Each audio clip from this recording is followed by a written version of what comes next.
everyone, welcome to Studio Sunday. I hope you guys have all had a great week.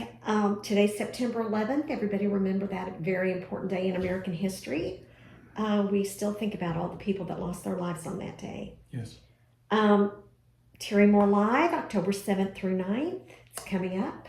Very soon. Yes, so mark your calendars for that. Terry will be live on YouTube, Instagram, and Facebook during that weekend. And then Studio Sunday will be live on Sunday. Oh, wow. Oh, wow is right. I can't wait to see all that. We'll have art, sketches, and sales all weekend. So check us out. Everything on sale. No. Everything. The clothes we wear. Okay, Baltimore Comic-Con, October 28th through the 30th is your last show for the year. Be sure to come and see us there. Always a good show. Yeah, it's a great show if you haven't been. Mm-hmm. It's big enough to have a lot of people there, but not so big that you can't actually visit with people. Right. So it's perfect. It is. It's a great show. Right. And the promoter, Mark Nathan, and his wife, Shelley, do a great job of hosting. So yes, they do. Okay, and we're taking a little break. So we will see you again on Sunday, October 2nd. We're going to take 2 weeks off from doing Studio Sunday. Mm-hmm. But hopefully we'll come back bright-eyed and bushy-tailed. Yes. So that's it. This is going to be short and sweet today. All right. Okay, are you ready for the hot seat? We have one question. Okay, yes. And people have asked this, but I actually got this from William Fink this morning, the same question. Oh. Does Marvel putting out a show called Echo affect your work becoming a show or a movie? That's a good question. And I think we're all wondering that. It does not affect the story and the prospects of the story and the story moving forward into its own show. It does affect the title. We need to change the title because there's no point in competing with the various versions of Echo and And Echoes. I think there's an Echoes plural show as well. Yeah. And I thought when I titled the book Echo that everybody else on the planet would understand to stay clear of that word. But apparently I don't have a right to it. So yeah, we definitely can find a more appropriate, specific title for that story. So you guys, hey, send in your titles. Yes, send in the title that you think that story should have, so that it's unique to the story. That's a good assignment. You've got 2 weeks to think about it. Yeah, let's say it's going to be on air in 2 weeks. You need a title real fast. Snap to it. Okay, well that's it. That's it for me. What are you drawing this week? I wanted to take a moment just to do something a little lighthearted. So I wanted to finish a conversation that we started a couple of weeks ago about how to draw Batman. Well, people are always saying, why did you choose to do Strangers in Paradise? Why didn't you do mainstream comics? And I point out Batman and I say, well, I would rather draw Kachu the rest of my life than Batman the rest of my life. But it seems like you've been drawing Batman too. I've been drawing Batman lately and trying to make a point. So if you don't mind joining me at the table, I will show you what it is about drawing Batman that gives me a little pause and why I chose to go with Kachu instead. So hopefully it'll be a little lighthearted version today. So join Hopefully me. you won't get a call from DC in the morning. And hopefully, because I won't, I will transfer the call to you. So, okay, join me here. Okay, we've talked about Batman before. And I have this lifelong love for Batman. And I'm joking, of course. I actually love the old Batman before Dark Knight when he did detective work and ran around with his little buddy. But since he started taking himself real serious, I just kind of started giving him a hard time. But one of the things about Batman is that when people say, why in the world do you draw Strangers in Paradise? Why do you draw these stories about women? Why aren't you like all the other guys? Why aren't you drawing superheroes and guys, strong guys, muscles and action and all that. And I boiled it down to one succinct answer, which was I just did not, whatever you draw, whatever you choose to draw, your book, you're going to have to be a specialist in that. I wanted to devote myself to these characters that I would specialize in drawing them. I would know everything about how they look, how they move, how they turn around, because you're going to live with these characters. This is what you're going to do for 18 hours of your day for the rest of your life. But so instead of drawing Batman from every angle, I was drawing Francine, Kachu, Darcy, Casey, Veronica, the girlfriends. I mean, I just had all these characters that I was able to draw. I spent all my time drawing these two lovebirds instead of drawing the Dark Knight. If I had drawn the Dark Knight, I would have to have become a specialist in every inch of his body, which means I would spend the rest of my life drawing Batman's butt. And my quick answer in comic book panels was, I don't want to spend the rest of my life drawing Batman's butt.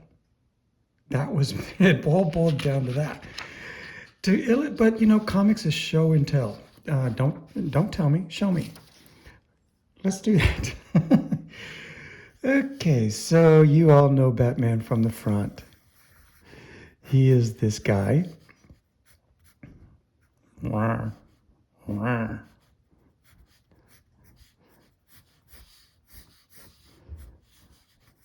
And he has kind of like, Bruce Timm boiled it down really well. It's just a block V, right? Okay, there's our guy. But people tend to see him this way, or they tend to see him from the front, you know, where he's full attack. Right?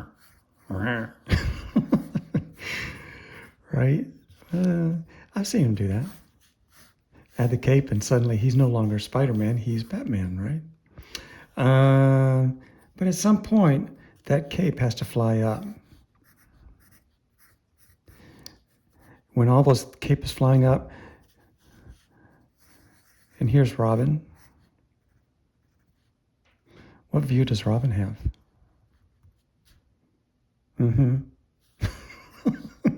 So when this cape goes up like this, somebody, meaning me, the artist, has to draw Batman's butt.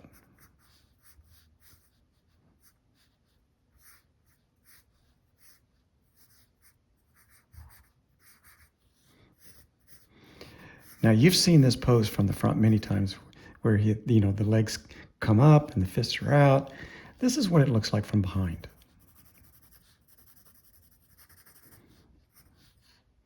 And what you don't know is that these stretchy pants pull.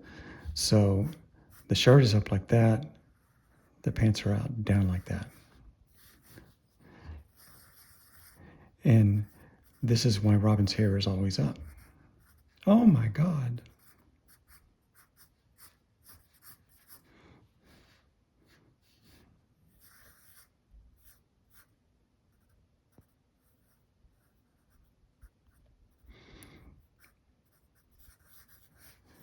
Panel 1, panel 2. Okay, so let's get a little bit serious about it. Real serious. This is a very serious talk today.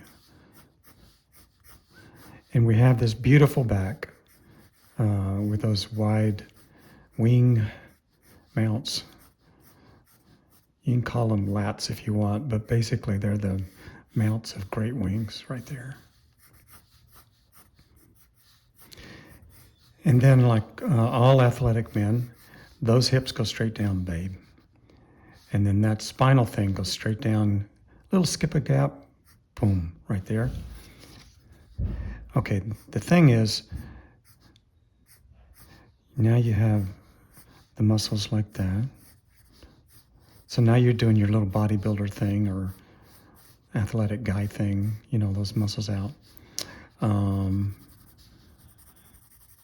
Be like that, like that, like that. Okay, here's the part that bothers me. It's not this part that bothers me.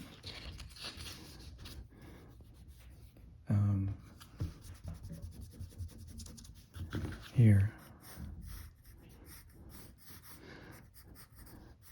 He's been pantsed. And there's his shirt. Okay, I mean, even Batman has to go.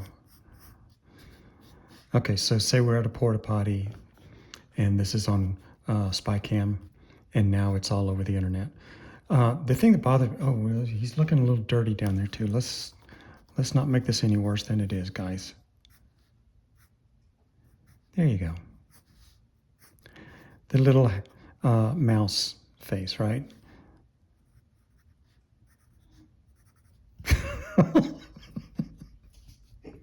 I've never actually done that one before. Maybe I'll just leave that there. I'm really trying to burn these images into your brain so that you see this every time you see Batman. This is my artistic revenge. Let's say, okay, he has tight buns. This is flabby buns. This is your husband. If your husband is a gym rat, then he's going to have tight buns, which means that comes in there, that comes in there, and this is a very tight gluteus maximus muscle. And now you can get that little cleavage so that you actually, if you actually put a bra on the backside of Batman's butt, it would actually work. Nice little butt cleavage right there. These are the things I think about when I think about drawing Batman. This guy's butt. Okay, so we have the Olympian athletic butt with the Olympian swimmer muscles, runner muscles, right there. And I can't tell you how many friends I have, my dear, dear, dear friends, who would love to see this version of Batman. And I love you, brothers. I love you, whoever you are. You go, man. But but Terry. Okay, so and I have to bring up one last detail. And again, my friends would love this. Batman does not shave. You do not shave the Batman. So there is plenty of strong guy hair here. There's hair there, there's hair there, and there's going to be hair here, here. You've seen his arms, right? Whoever draws Batman, always at some point, the gloves are off, and what do you see? Hair. This guy is very type A. This guy is, I'm not supposed to say type A anymore, am I? That's passé, but this, you can't say alpha either. He's just, what do you say? I don't know. He's not me. This is me. This is Batman. Okay, so he's another kind of guy from me. I guess that's what I can say.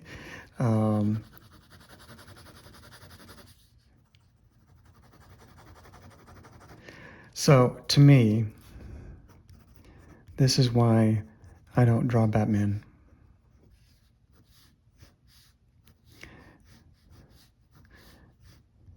I love my brothers and sisters. I love my brothers who love brothers. I love my brothers who love Batman's butt. But I think I'll choose to draw Francine and Kachu instead. So that's why I don't draw. That's why I don't draw the Dark Knight. That's why I chose not to go into mainstream comics and draw superheroes and guys with, strong bodies and have to draw those bodies every single day. Instead, I draw, like regular people, and they try to keep their pants on. This guy has a hard time keeping his pants on. Freddy. But, those were my choices in life, guys. When I started comics in 93, I could try to go mainstream, or I could draw Strangers in Paradise. And I made the choice to draw this. And that's it in a nutshell. Of course, in an adult world, I have a bigger long list of reasons, including the limits of my ability. I'll never be able to be as wonderfully artistic as the guys who actually get these assignments. But in my own cartoony way, this is how I thought of it. So God bless you if you can draw mainstream and you can draw those tight bodies. All right, guys, it's been a tough week. So I needed to do something a little lighthearted today, and I just wanted to share that with you. I thought that was the most lighthearted thing in my cartooning world, is why I don't draw Batman. I hope you enjoyed it too and get a giggle out of it. I'll see you guys. I hope you have a good 2 weeks. Where, as Robyn said, well, we'll be gone the next 2 weeks, and then I'll meet you back here in about 3 weeks for a new Studio Sunday. Stay safe, be well.